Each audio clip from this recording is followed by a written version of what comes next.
Sumainyo ang kapayapaan mga kapatid at mga kaibigan. Narito na tayo sa ikatlong linggo ng Adbyento at ito'y tinatawag na Gaudete Sunday o Linggo ng Pagsasaya.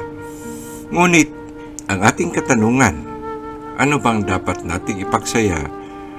Gayong tayo'y narito sa masalimuot na mundo na punong-puno ng problema at punong-puno ng mga kalungkutan. At tingnan natin ang tatlong mga pagbasa at dito siguro natin matatagpuan ang rason kung bakit dapat tayo magsaya. Una nating tingnan ang unang pagbasa at ito'y sa tingin ko napakahalaga dahil itong pagbasa mula kay Propeta Isaías. Ito yung kinuha ng ating Panginoong Hesus at siyang ginamit nung unang pagkakataon ay umuwi siya sa kanilang sinagoga at unang pagkakataon na siya ay nagturo sa mga tao. At ito'y mahalaga dahil itong mga salitang ginamit ni Propeta Isaías ay parang kanyang inangkin at siya na mismo ang naglatag nito. Dahil dito natin makikita ang kanyang buong buhay at ang kanyang paglilingkod. At sinabi niya, "Pinuspos ako ng Panginoon ng kanyang Espiritu. Hinirang ako upang dalhin ang magandang balita. Magandang balita para sa mga mahihirap, pagalingin ang sugat ng puso at palayain ang mga bihag." So dito, ang ating tinatalakay ay ang Spirito, the Ruah, or the life of the presence of the Father. Hangin, paghinga, at sinasabi ng ating Panginoong Hesus, siya ang nagdala ng buhay ng Ama at sa Kanya ay naghahari ang presensya, ang Espiritu ng Diyos Ama. So mga kapatid, tinalakay na natin ito, ang mabuting balita o ang Evangelion, at ito'y para sa mga mahihirap, sa mga naaapi, at mga iniitsapwera ng ating lipunan. So mga kapatid, ito ay magandang balita dahil kung matandaan po natin, ito ay isang pagwagi ng isang puwersa militar. Ibig sabihin, pagdating ng ating Panginoong Hesus, wala nang mas makapangyarihan pa kaysa Kanya. Kaya nga po, lahat ay tinapon sa Kanya. Siya, habang nakabayubay sa krus, Kanyang tinanggap ang lahat ng mga ito. Bakit? Nais niyang ipahayag na ang kapangyarihan ng Diyos ay mas makapangyarihan pa kaysa kapangyarihan na ating matagpuan dito sa sanlibutan.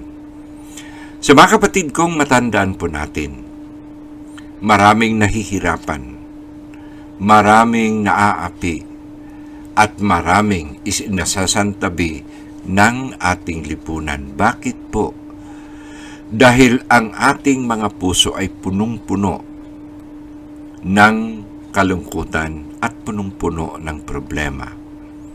Kung baka sabihin, sinabi ng ating Panginoong Hesus na narito na ang bagong kapangyarihan.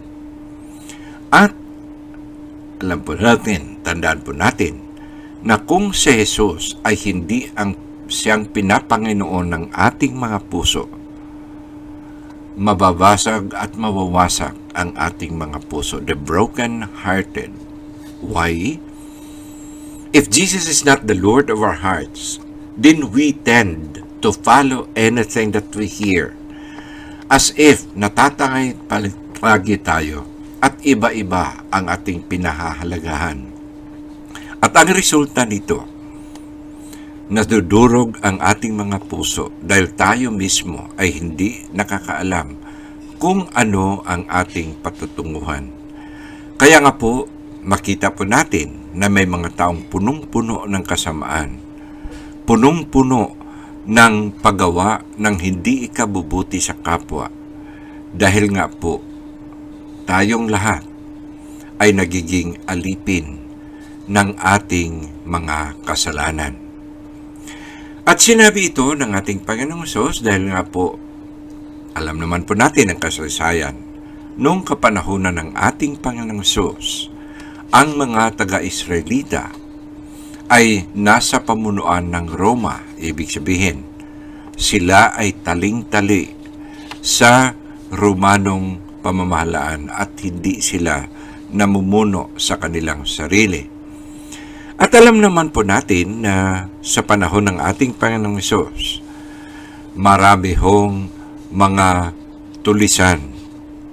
At ganoon din po kahit sa dagat, merong mga pirata. Kaya nga po, nitong panahon ng Adbyento, ang ating awit, O Come, Emmanuel, and Ransom, Captive Israel.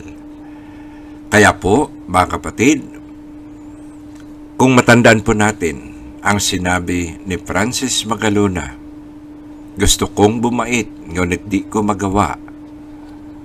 At maalala din natin ang sinabi ni San Pablo sa mga taga-Roma, lalo na sa chapter 7, na ang kanyang iniiwasan na kasamaan ang siyang kanyang ginagawa. Kumbaga sabihin, pag tayo ay nakulong sa ating mga kasalanan, maaring kukulungin din natin ang kapwa at magbunga ito ng kasamaan. Kaya nga po, kung tayo ay hagip at nahawakan ng ating kasalanan, para din tayong mga bihag. Ang ating pride, ang ating envy, ang ating avarice, anger, lust, sloth. Mga kapatid, ito na ang nagpapakulong sa atin. Kaya marami tayong mga durog at mga sugatan na mga puso. At ang ginagawa natin, sinusugatan din natin ang iba. Sa mga kapatid, sinasabi po ng ating ikalawang pagbasa, magsaya kayo. Bakit? Narito na ang bagong kapangyarihan. Ang kapangyarihan ni Kristong namatay at muling nabuhay. At sinasabi pa ng ating ikalawang pagbasa, magdasal kayo. Anong ibig sabihin? Kung matandaan po natin, ang hinga, ang spirito ni Kristo, ang siyang ating dapat na espiritu. Kaya po kung tayo nagdadasal, ibig sabihin pumasok tayo sa uugnayan ng Ama, Anak at Espiritu Santo. At kahit anuman ang ating harapin, kahit anumang problema ang ating susuungin, kung ang Espiritu ng ating Panginoon ay nasa atin, dapat lamang ito ay ating ipagpasalamat. Ulitin po natin, linawin natin, bakit tayo nagpapasalamat? Mga kapatid, kung matatandaan po natin, itong hininga ang Espiritu ng Ama na nasa Panginoong Hesus. Kung ating matandaan, nung siya'y muling nabuhay, He breathed on them. Ibig sabihin, tinanggap na natin ang Espiritu, kaya nga po hiningahan niya sila at sinabing tanggapin ang Espiritu. Ibig sabihin, ang Espiritu ng Diyos Ama na nasa kay Kristo, ang siya ring dapat nasa atin dahil ito ay ibinigay na sa atin. So, ibig sabihin, katulad ng ating Panginoong Hesus, tayo ay may gawain. Tayo ay may misyon. Ang ating misyon ay ihatid ang ating Panginoong Hesus na siyang magandang balita para sa mga tao upang sila at tayong lahat ay pumunta sa tagiliran ng ating Panginoon at we will be on the winning side.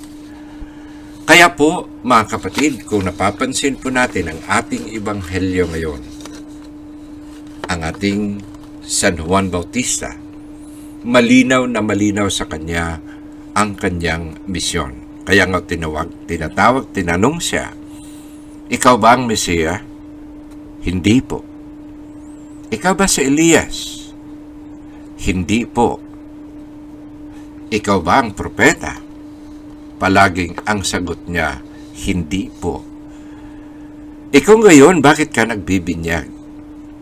At sinasabi ng ating ebanghelyo, sinabi ni Juan Bautista, ako ang sumisigaw, ang tinig na sumisigaw sa ilang, dahil ihahatid ko sa inyo si Kristo. Ako'y magbibinyag sa inyo ng tubig at siyang magbibinyag sa inyo ng Espiritu Santo. Para sa anong rason? Dahil nais niya na ipabot sa atin ang pagpagaling sa mga nawasak at sugatan ng mga puso. Kaya nga po, mga kapatid, ito ay dapat nating ipagsaya dahil ikaw mismo na nabinyagan kay Kristo ay pinili ng Diyos upang ikay katulad ng ating Panginoong Hesus, katulad ni Juan Bautista, ikaw rin ay maghatid ng mabuting balita. At ikaw rin, katulad ng ating Panginoong Hesus, tumulong sa mga tao upang ang lahat ay magkaroon ng kaligtasan, lahat ay maalis sa kanilang pagkabihag ng kasalanan at mamuhay tayo sa kalayaan, the freedom that God brings about through Jesus. Sa mga kapatid, kung tayo ay mananatili sa ating makamundong pananaw at hindi tayo lilipat kay Kristo, maaring talunan tayong lahat at wala tayong maaasahan. Sa pagdating ng ating Panginoong Hesus, ito na ang panahon ng pag-asa. Ito na ang panahon na kung saan tayo ay mamuhay sa kalayaan. At ito na ang panahon upang buuhin muli ang ating pagkatao na nawasak dahil sa kasamaan, dahil tayo'y naging bihag ng kasalanan. At ito na ang panahon na mamuhay tayo ng may kaligayahan kay Kristo. Pagpalain nawa kayo ng Panginoon.